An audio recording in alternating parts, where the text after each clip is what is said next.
I'm Julian Assange. Roger, I'll get you in constraint. Editor of WikiLeaks. We've exposed the world's secrets. These documents belong to the United States government. Been attacked by the powerful. The United States strongly condemns. Hey, quit asking questions. He broke the law. Illegally shoot the son of a... For 500 days now, I've been detained without charge. But that hasn't stopped us. Mike Deck! Today, we're on a quest for revolutionary ideas that can change the world tomorrow.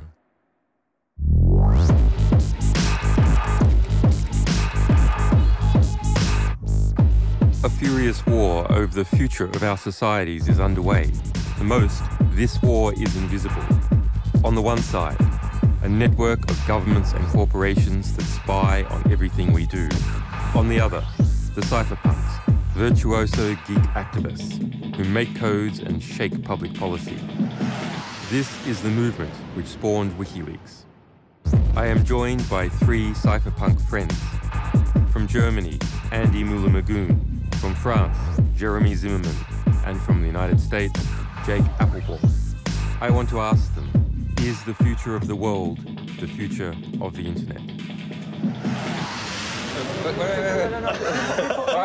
Wait. Before you go to negative, please, I would like to agree with you. I think that architecture matters, and that this is central to everything we stand for, but that this is a message that we have a responsibility to convey to the public. Absolutely. Because we understand it as hackers, as technicians who build the internet every day and play with it. You know, there's one good thing about governments is there's never a singular.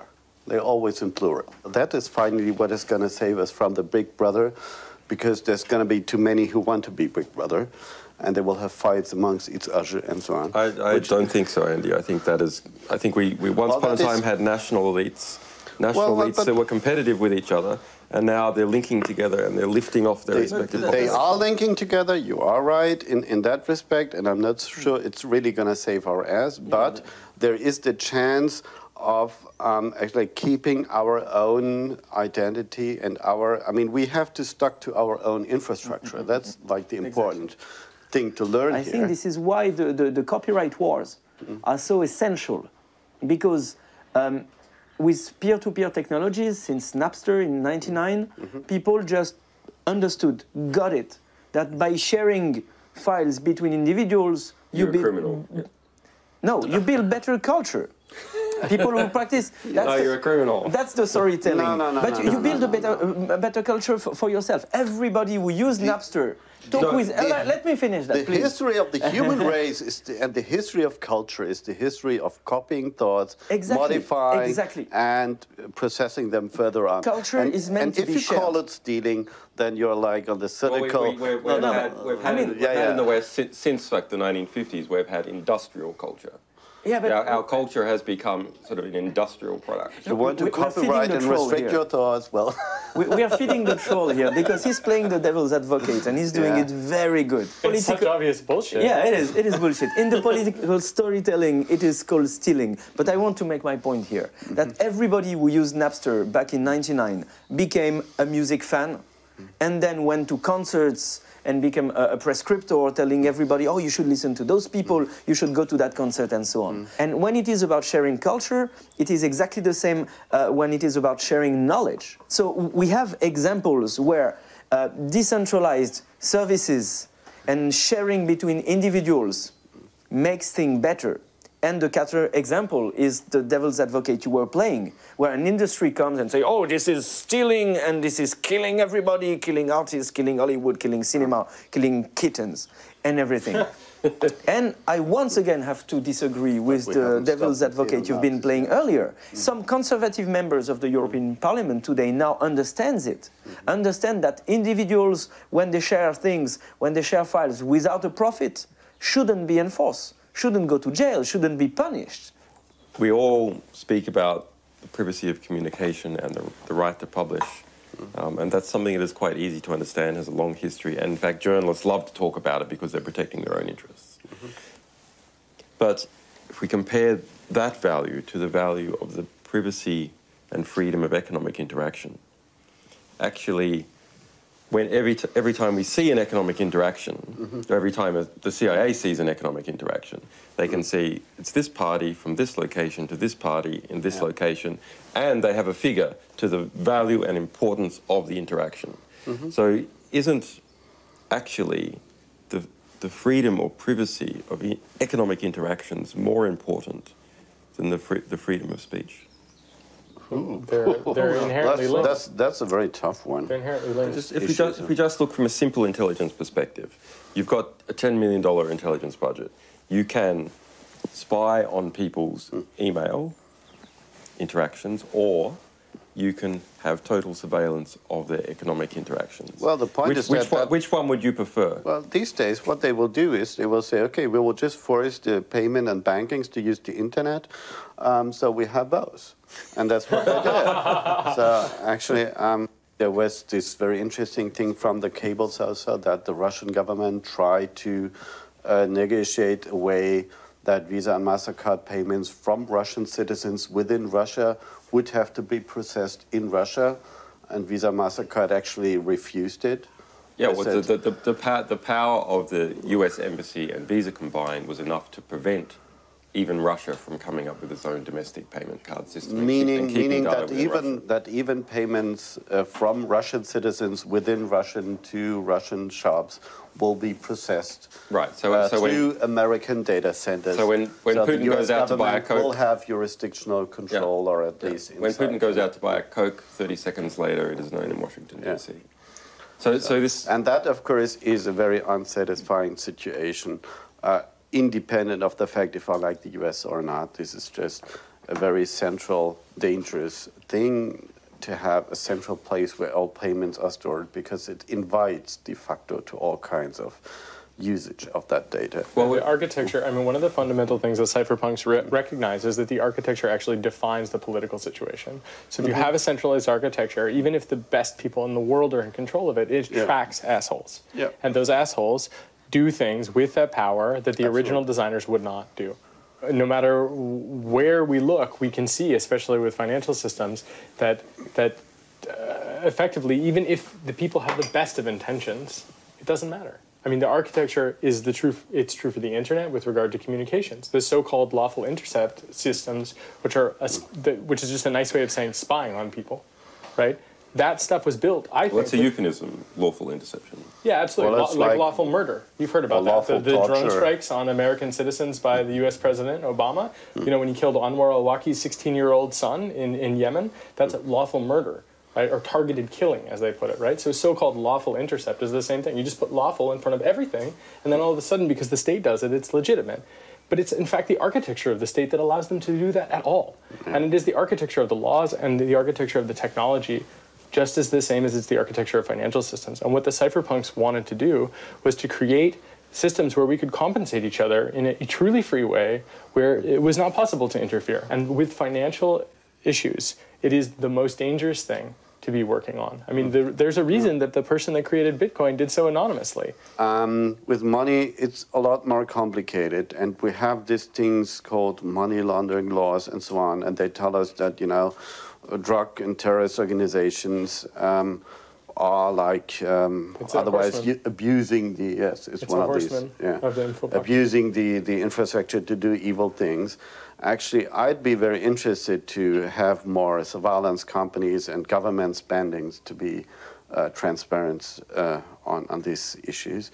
But so the question is, what do we buy when we provide total anonymity of only the money system?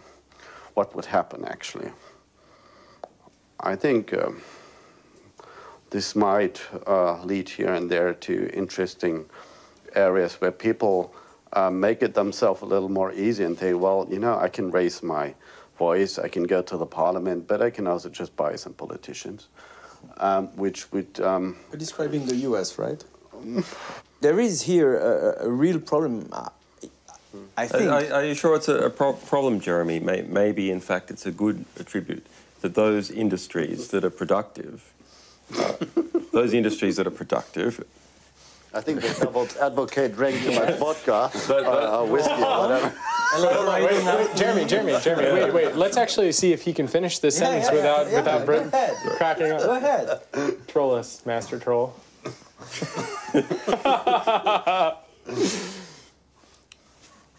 Those industries that are productive, that produce wealth, produce wealth for the whole society, in fact, because they're productive, they have the money in order to make sure that they continue to be productive, and that random legislation that comes out as a result of political myth-making isn't constraining their productive activities. And the best way to do that is, in fact, to buy congressmen to take the labour of your productive industry and use it to modify the law to keep the productive nature of your industry going. Wait, I'll get this one. Ready? Wait, no. Ready? No. Wow. Why? There are a couple of reasons, but for one, there's a feedback loop that is extremely negative. So, for example, I believe the largest political campaign donor in the state of California is the Prison Guards Union.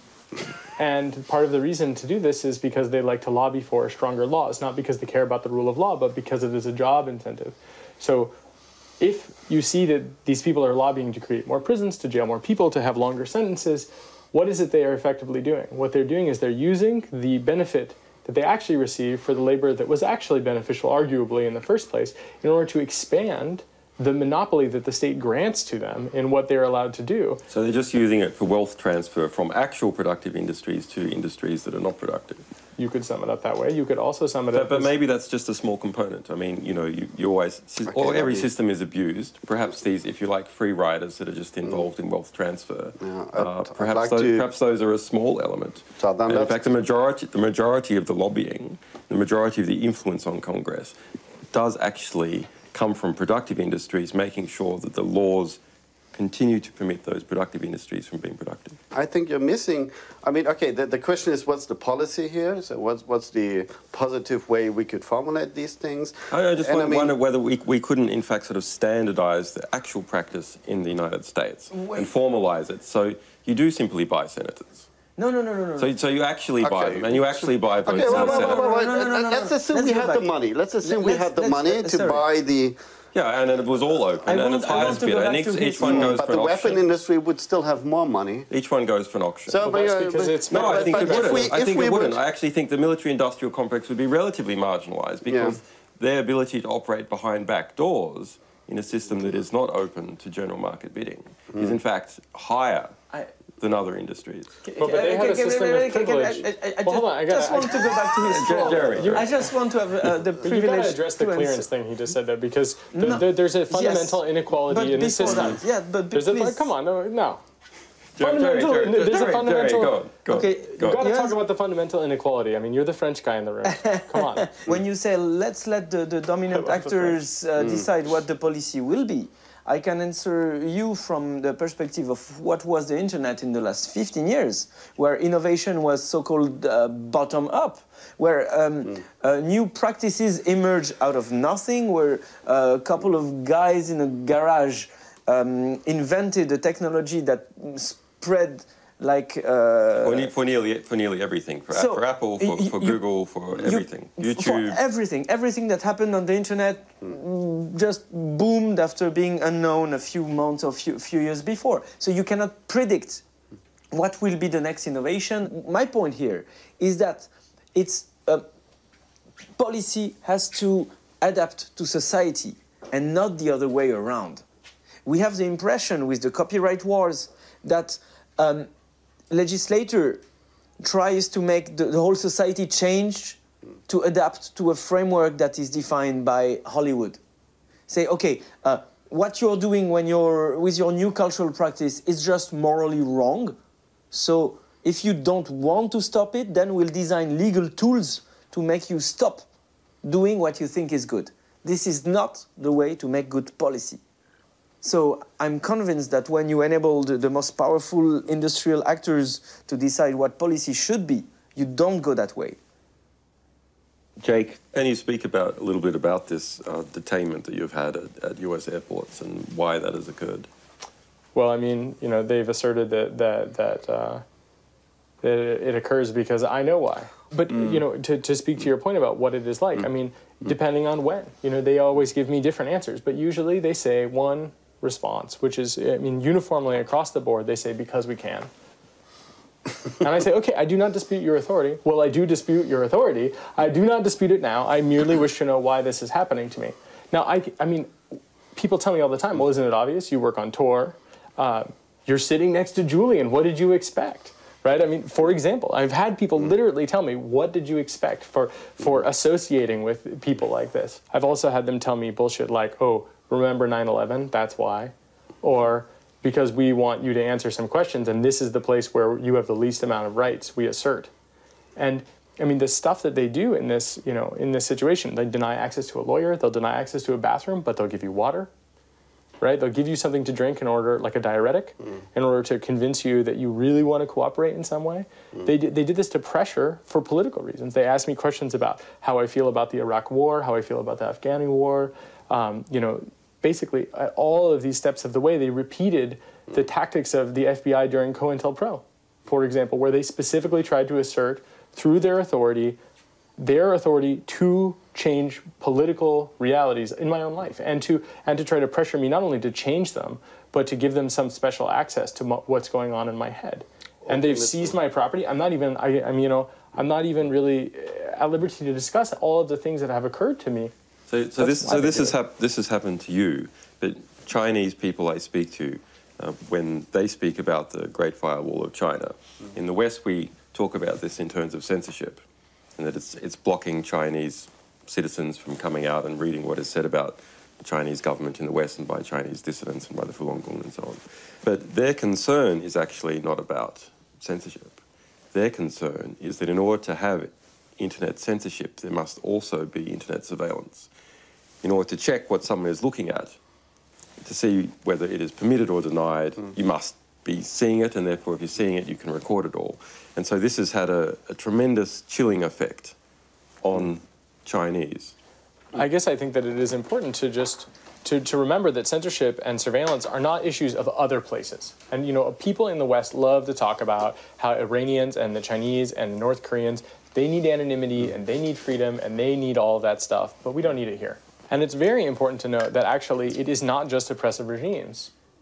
Because if you happen to be in the top echelon of any regime, it's not oppressive to you. It turns out, right? But I mean, we consider the UK to be a wonderful place. We consider, generally people think Sweden is a pretty great place. And yet you can see that when you fall out of favor with the people in power, that, you know, you don't end up in a favorable position. I mean, but you're still alive, right? So, I mean, clearly that's a symbol that it's a free country. My point is that it's but maybe we should actually speak about this. I mean, censorship. Like Sweden? Internet censorship in the West. In WikiLeaks, there was this case that people couldn't, even in the accusation against you, couldn't read the documents, and Bradley Manning. So the US prosecutors. So the Pentagon set up a filtering system so that any email sent to the Pentagon with the word WikiLeaks in it would be filtered. And so the prosecution, in attempting to prosecute the case, of course, was mailing back and forth about WikiLeaks and didn't receive the email replies because they had the word WikiLeaks in them. So which brings us back, wait a second, to the really basic question. And the basic question is there something such as negative affecting information? So from a society point of view, do we want censored internet because it's better for society or not? And even if we talk about child pornography, you could argue, saying, wait a moment, this child pornography addresses a problem that is abuse of children.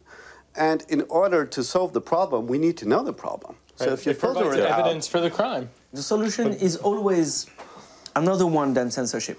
When we talk about child pornography, we shouldn't even use the word pornography. It's a representation of crime scenes, of child abuse. We all agree that we should remove those images from the internet. Bullshit. I'm sorry. I'm squirming over here. It's so frustrating to hear the argument that you're making. I want to throw up, right? Because what you just did is you said, I want to erase history. And, you know, I mean, maybe I'm an extremist in this case, and in many other cases, I'm sure. But I'm just going to go out on a limb here.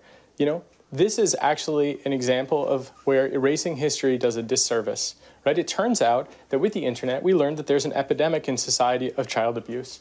That's what we learned with this child pornography issue. You know, I think it's better to call it child exploitation. We see evidence of this. Yeah. Covering it up, erasing it, is, I think, a travesty to do that. Because, in fact, you can learn so much about society as a whole. For example, you can learn, and I mean, you know, I'm obviously never going to have a career in politics after I finish this sentence, but I mean, just to be clear about this, right? I mean, you learn, for example, who is producing it. You learn about the people that are victimized. It is impossible for people to ignore the problem, but the answer is not to destroy a medium or to police that medium. It is, when you find evidence, to prosecute the crimes that the medium has documented.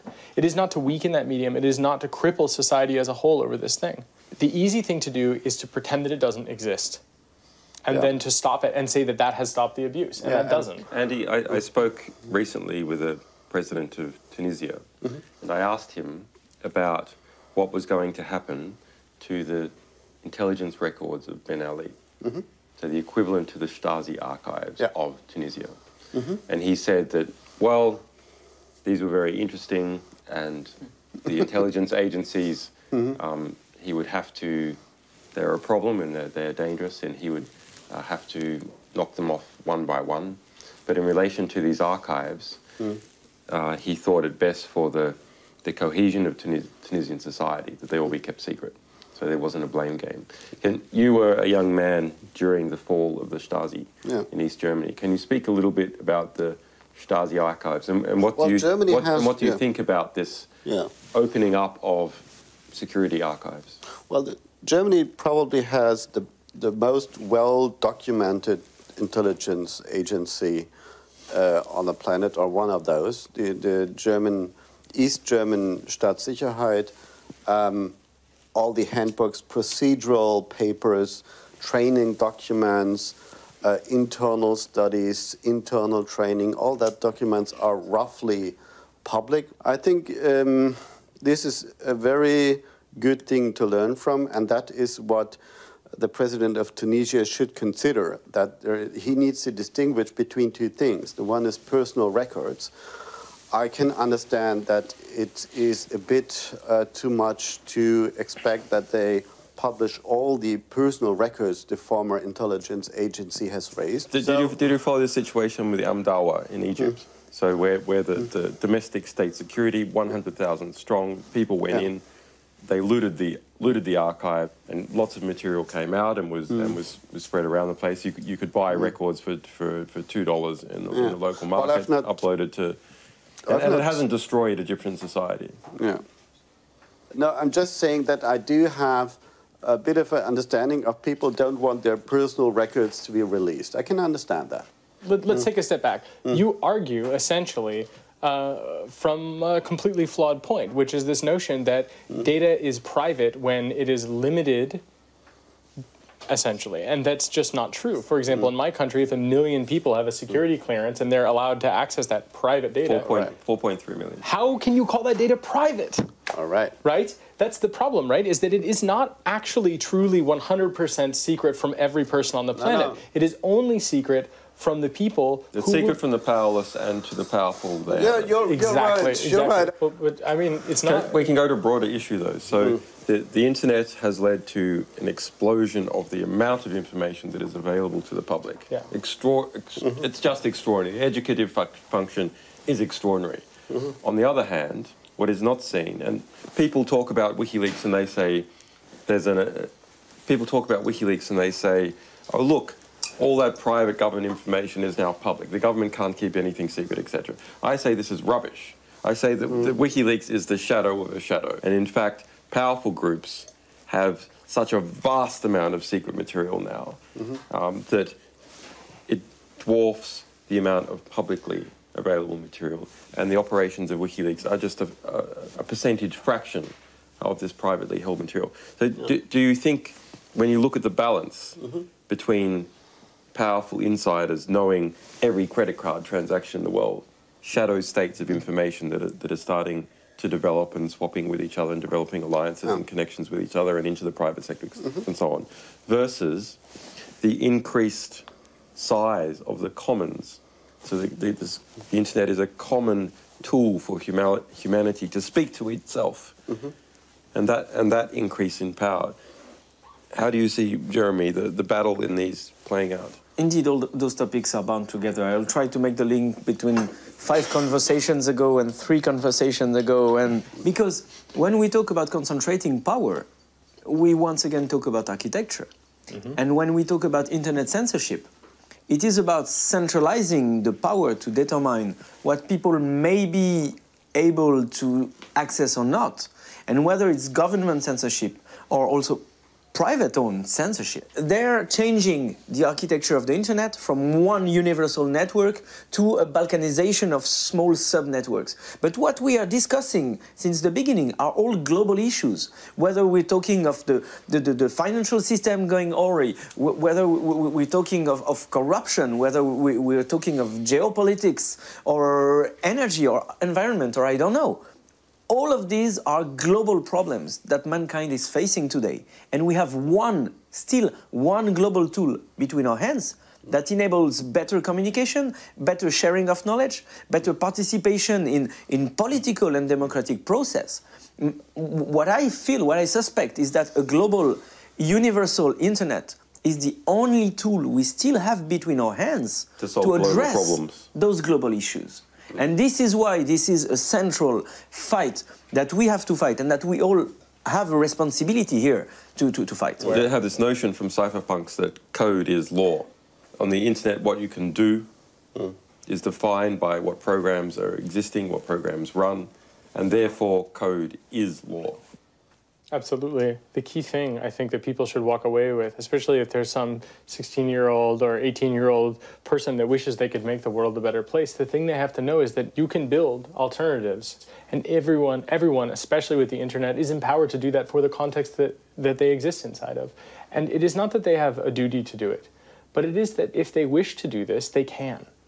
And if they do that, they will impact many people, especially with regard to the internet. Building those alternatives has an amplification, a magnification, where I think you use It's not just for you. If you build something, you can serve it to 1 billion people. I mean, that's what I see. That's why I'm here. Because if I don't support you now in the things that you are going through, what kind of world am I building? What kind of message do I send when I let a bunch of pigs push me around? No way, never. We have to build. And we have to change that. We have to, I mean, as Gandhi said, right? You have to be the change you want to see in the world. But, you know, you have to be the trouble you want to see in the world, too.